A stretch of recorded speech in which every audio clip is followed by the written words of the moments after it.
ETF index mutual funds నేర్చుకుని stock మార్కెట్లో రాణించాలనుకుంటున్నారా? వెంటనే ఈ నెంబర్కి కాల్ చేయండి.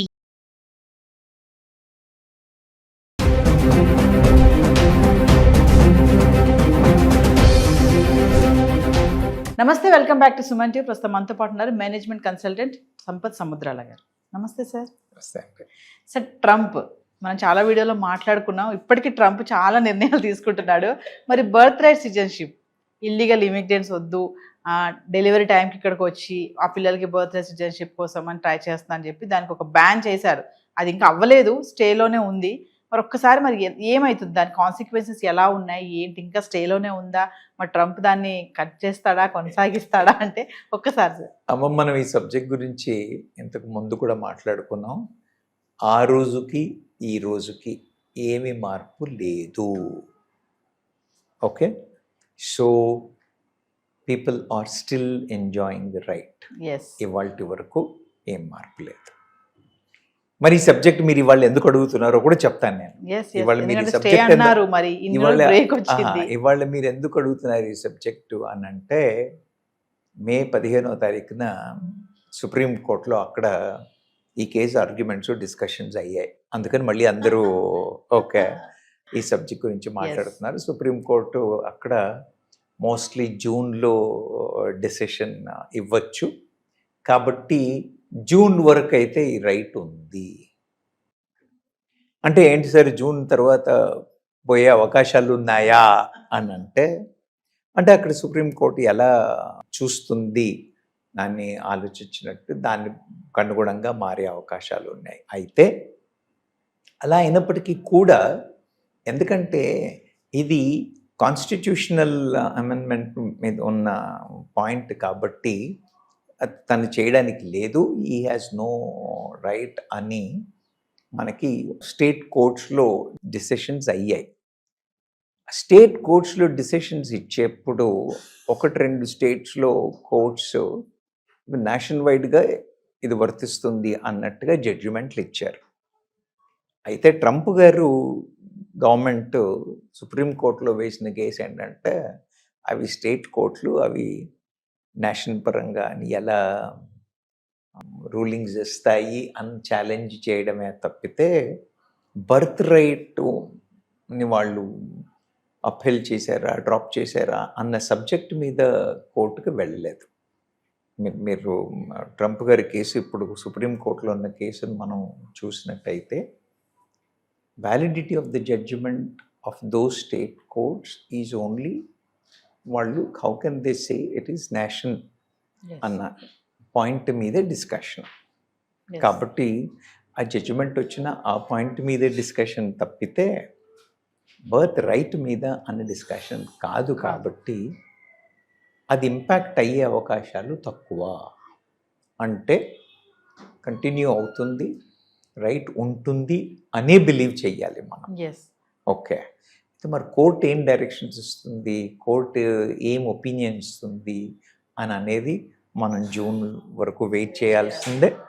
జూన్లో సుప్రీంకోర్టు డెసిషన్ తరువాత ఏం మార్పులు ఉంటాయి ఏంటి అనే దాని మీద డిసైడ్ అవుతుంది. ట్రంప్ తీసుకునే నిర్ణయానికి కోర్టు ఆమోదం తెలుపుతుందంటారా, వ్యతిరేకిస్తుందా? అమ్మ, ఎక్కడైనా కూడా కాన్స్టిట్యూషన్ ప్రకారంగా ఉండాల్సిన సబ్జెక్ట్ని ప్రతి ప్రభుత్వాలు, ప్రతి దేశంలో కూడా, భారతదేశంలో కానివ్వండి, యుఎస్లో ఎక్కడైనా కూడా కొన్ని రైట్స్ ప్రభుత్వాలకు ఇవ్వబడతాయి. అవునా? కొన్ని ప్రెసిడెంట్ ఇండిపెండెంట్గా చేయడం, కొన్ని పార్లమెంట్లో అప్పర్ హౌస్లోనో లోవర్ హౌస్లోనో డిసైడ్ చేయడం అనేవి రూల్స్ ఉన్నాయి. అవి ఫాలో అయినంత వరకు కోర్టులు ఏం చేయలేవు. అవి ఫాలో కానప్పుడు మరి ఒకసారి లా ఉంది, ఈ ప్రభుత్వాలే లాస్ ఎనాక్ట్ చేస్తాయి. ఎనాక్ట్ చేయబడ్డ లాని వాళ్ళు ఫాలో అవ్వకపోతే, ఇప్పుడు నేను చెప్పాను కదా, ఇది కాన్స్టిట్యూషన్ అమెండ్మెంట్ని ఛాలెంజ్ చేస్తున్న పాయింట్ కాబట్టి, ఇది ఆయన ఇండిపెండెంట్గా తీసుకున్న డెసిషన్ కాబట్టి ఇది చెల్లదు. He cannot take a decision like that అనే పాయింట్ మీద డిస్కషన్. అంటే చెల్లదు అంటున్నారు కదా సార్. అంటే నాది ఒక క్వశ్చన్, ఇప్పుడు అమెరికా అధ్యక్షుడు కదా ట్రంప్, మరి తనకి తెలీదా నేను ఈ రూల్ పాస్ చేస్తే ఇది కోర్టు కొట్టేస్తుంది అని అంత పెద్ద దాన్ని ఎలా తీసుకొచ్చారు? అంటే స్టార్టింగ్ నుంచి ట్రంప్ ఒకటి ఏంటంటే ఇల్లీగల్ ఇమిగ్రెంట్స్ ని అరికట్టాలి. నో ఆయన ప్రయారిటీస్ ఆయనకు ఉన్నాయి. Hmm. యు అండర్స్టాండ్, ఆయన ఛాలెంజెస్ ఆయనకు ఉన్నాయి. ప్రతి స్టేట్లో ఇప్పుడు మన భారత ప్రభుత్వం చేసిన డెసిషన్స్ కూడా కొన్నిసార్లు సుప్రీంకోర్టు కొట్టేసింది, Yes. అవునా? స్టేట్ గవర్నమెంట్స్ చేసినవి కూడా హైకోర్టులు కొట్టేసాయి. Yes. కొట్టేసిన తర్వాత మళ్ళీ సుప్రీంకోర్టులో మరి వీళ్ళకి తెలియక కాదు. అప్పుడున్న వాతావరణం, అప్పుడున్న పరిస్థితి, అప్పుడున్న పొలిటికల్ సినారియో, వాళ్ళ ఎలక్షన్స్ ముందు ఇచ్చొచ్చిన ప్రామిస్లు, Yes. ఇవన్నీ ఇన్ఫ్లుయెన్స్ చేస్తాయి కదా. Yes. సో కనీసం ఇంప్లిమెంట్ అవుతుందా కాదా వేరే విషయం. అలాంటి అప్రోచ్ అతనికి ఉంది, ఈజ్ ఇన్ అవర్ ఫేవర్ అన్నదన్న పబ్లిక్ కి చూపించాలి కదా అతను, అవునా కదా? Yes, ఆయనకి yes. అలాంటి ఉద్దేశం ఉంది. He's looking for us, he's trying to do something అన్న మైండ్ సెట్ అయితే ఉంది, Yes. Yes. అన్న ఆలోచన అయితే కలగాలి కదా. అందుకని తెలియకపోవడము అని కాదు. Okay, so everybody will try to do whatever best possible. కొన్నిసార్లు ఇలాంటి పొరపాట్లు లేదా డెలిబరేట్గా చూద్దాం, if it is not challenged అన్నట్టుగాను, because they are super powers. సో అది నేను అంటున్నాను కదా, మన దేశంలో అవ్వలేదా? మన వాళ్ళు చేయట్లేదా? మరి మోడీ గారిని ఎత్తుతున్నారు, ఈజ్ ది నాలెడ్జ్ బ్యాంక్ అని అండి, ఇంకా what ever you talk about. మరి ఆయన డెసిషన్లు కూడా కోర్టులో ఛాలెంజ్ అవుతున్నాయి, అవ్వట్లేదా? Yes. అంతే, దానికి ఇట్ ఈజ్ సర్వసాధారణం. మనం దాన్ని క్వశ్చన్ చేయడానికి లేదు. ఆయనకి తెలిసి చేయడం, తెలియక చేయకపోవడం అని కాదు. పొజిషన్లో ఉన్నప్పుడు sometimes they are force to take decisions Yes. Like that. So present చూసుకుంటే ట్రంప్ రూలింగ్ ఎలా ఉంది అంటే అమెరికన్స్ కూడా కొంచెం అగెనిస్ట్ గానే ఉన్నారు ట్రంప్ పైన. మీరు అన్నట్టుగా చాలా వీడియోలు చెప్పారు, ట్రంప్ డెసిషన్ మేకర్ ఎలా అంటే స్పాట్ గా తీసుకుంటాడు డెసిషన్స్, కొంచెం చిన్నపిల్లల మనస్తత్వం అని కూడా. అంటే ప్రెసెంట్ ఎలా ఉంది అనుకోవచ్చు సిచ్యువేషన్? మనకు అంత క్లియర్గా చెప్పలేమమ్మా. ప్రతి దానికి కూడా రెండు వైపులా you understand my Yes. Point. Yes. ఆయన ఉద్దేశం అంటే America first, Yes. He wants to bring America first. ఆయన ఉద్దేశంలో ఏం తప్పు లేదు. వ్యవహార శైలిలో అక్కడిక్కడో 2-3 పొరపాట్లు జరిగే అవకాశాలు ఉన్నాయి. కొంచెం తొందరపాటు వ్యక్తే, ఇంతకు ముందు ఉన్నప్పుడు కూడా ఆయన కొంచెం తొందరపాటు వ్యక్తే, కానీ ఆయన ఉద్దేశంలో వాళ్ళ దేశం ప్రజలకి మేలు కలగాలి అని అన్నప్పుడు he has to take care. Yes. కానీ దానివల్ల ఏమవుతుందంటే ఆయన తీసుకుంటున్న కొన్ని డెసిషన్స్ వల్ల అక్కడున్న ప్రజలకి కూడా, ఈవెన్ అమెరికన్స్కి కూడా అంత ఫేవరబుల్గా లేవు అన్న ఇది వచ్చినప్పుడు కొంత విముఖత వస్తుంది. కానీ ఇప్పుడే కదా మొదలైంది, ఇంకా ఆయనకి చాలా టైం ఉంది.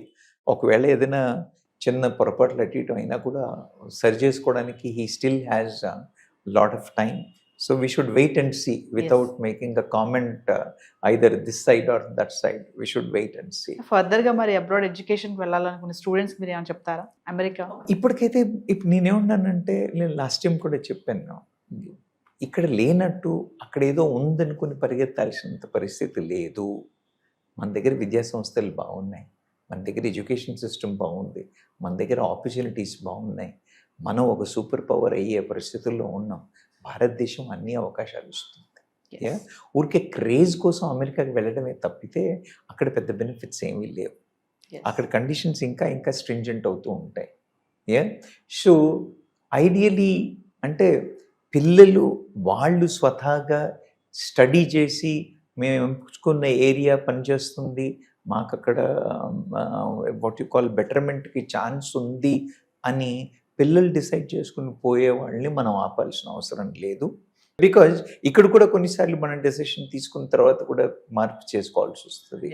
సో దానివల్ల కొంపలు మునిపోయేదేం లేదు. కానీ పేరెంట్స్ మెంటాలిటీ, మా పిల్లలు యుఎస్లో వెళ్ళాలి, అక్కడికి వెళ్తే మళ్ళీ వాపస్ రాకూడదు, మీరు చదువుకొని వెళ్ళి రానివ్వండి, వెళ్ళి మాస్టరీ చేసుకుని వచ్చేస్తే ఏం పోయింది, అవును, అక్కడే జాబ్ అక్కడే ఉద్యోగం చేయాలి, అక్కడే ఉండాలి అనే పరిస్థితిని చూసారా? అది I don't suggest, that may not be a right thing. దానికోసం పోవాలి అనుకునే పిల్లలకి మాత్రం I suggest please think twice. Parents mind set మారాలమ్మా. పిల్లలు పెద్ద ఛాలెంజ్ ఏం లేదు, పేరెంట్ మైండ్ సెట్ మారాలి. ఇక్కడ లేనిది అక్కడ ఉంది ఏంటి? It's a spacious country with less population, so you may find little better, but that can be done even here. So ఏదేమైనా బర్త్డే సిటిజన్షిప్ మాత్రం జూన్ వరకు వెయిట్ చేయాల్సింది. ఖచ్చితంగా. ఒకవేళ ట్రంప్కి అనుకూలంగా వస్తే మాత్రం చాలా స్ట్రిక్ట్ గానే ఉండొచ్చు అనుకుంటా. కాదు, అక్కడ ఆ కేసు కూడా బర్త్ రైట్కి అన్న డెసిషన్ కాదు, ఆ పర్టికులర్ కోర్ట్స్ ఇచ్చిన డెసిషన్కి మాత్రమే. కాబట్టి ఇప్పటికీ ఇంకా దాని మీద డెసిషన్ అవ్వదు. కాబట్టి జూన్లో వచ్చే డెసిషన్ కూడా mostly it may not impact, but that may pave a way whether to have or not to have అనేది we should wait and see. Thank you sir. Thank you.